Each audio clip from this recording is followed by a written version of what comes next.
Hi, my name is Priyanshu and you are watching Encyclo Hub. In this video, we are discussing question number 3 from MMPC 001 from MBA Finance course.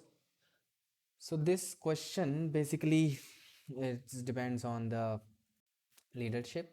If you need answer of this question, so you can contact us on our WhatsApp number, which is showing on your screen below, which is 9009368 or you can call also on this number. We will provide all answers of these questions of this PDF. If you need answers, so you can contact us without any hesitation.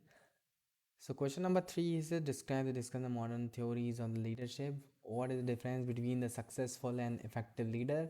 Explain with the examples. So we have prepared the answer of all the questions. So if you need answers, so you can contact us. Thank you so much for watching this video.